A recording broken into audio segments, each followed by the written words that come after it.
Hi there, I'm Denise Richardson, and this is Howdini.com. If you want to learn how to ace a job interview, stay tuned. We're about to talk about it with Maggie Mistel, who's a life purpose and career coach who can be heard regularly on Martha Stewart Living Radio on Sirius. Thank you so much for being with us. Thanks, Denise. You show up, you're dressed properly, you walk into to meet the interview. What's the first thing you do when you walk in? I love to smile. And obviously, I think you can tell by that, but I like to make the interviewer just as at ease as I'm trying to be, because really, this interview is a conversation that you're going to have with this other person who's a human being, and it can be a real icebreaker if you can just be relaxed and at least give yourself a break. Say, hi, how are you? And even try to talk about the weather or some type of other icebreaker that kind of gives everybody a chance to take a deep breath, because this is an evaluative conversation. And it can be nerve-wracking for both parties. So the interviewer says to that prospective employee, why do you want to leave your job?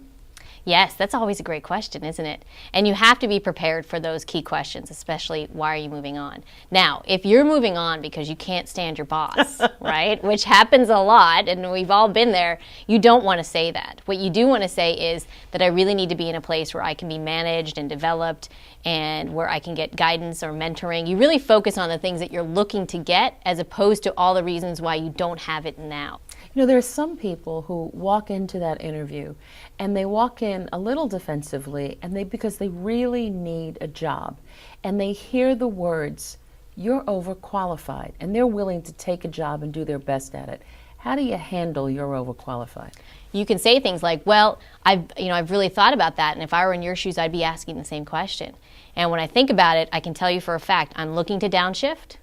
And I know this industry well, and I don't need to be in charge. I've been the person on the totem pole before, and I can do that again. I'm really looking for a place where I can contribute, but where I don't have to be the one who's running the show, and really address those concerns which are behind the overqualified comment. And they may say, you just don't have enough experience for us. But for folks just starting out, maybe a new career, or college students who've just graduated, or even folks out of high school or new to the work world, that's a common problem. So again, I go back to internships are great, any way that you can get some experience on your resume to demonstrate, hey, yeah, I may not be, 10 years in this field, but I can tell you in this experience that I had this summer, I didn't know anything going in, and here's how successful I was. You want to show situations where, yeah, you went in without a lot of experience, but were still able to succeed. And this is where references can be so helpful as well. Even if you don't have a lot of experience, anybody who can be a great reference for you, even a teacher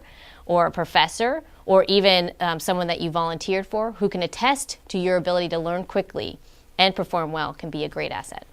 We really like you. How much money are you looking for? It's such a trick question. It is. And for that question, you definitely want to do your homework. This is one of the best uses for the internet.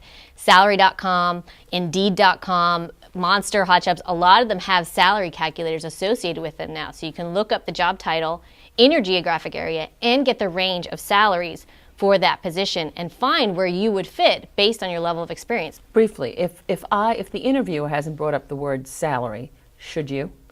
Not right away. In the initial conversation, you want to get to know whether or not this job even is a good fit. And I always tell people, become the superstar to this person first. And then you're in a much better place to negotiate salary. And they may even pay more for you because they're like, wow, we can't let Denise go. She's such a fabulous candidate. We were only going to pay this much, but now that we found Denise, we're willing to do more. Healthcare, flex time, vacation time. These are issues you should bring up during a first interview, or do you wait for come back and meet Mr. Smith? Right. Wait for the comeback, because again, first interview should be about, is this a company I can picture myself in, and vice versa for the interviewer. And if it is a place you can see yourself in, really be your best self and really let them know why you'd be a fantastic fit. Well, we're certainly happy to have you with us. Thank you so much, Maggie Mistel. You're welcome.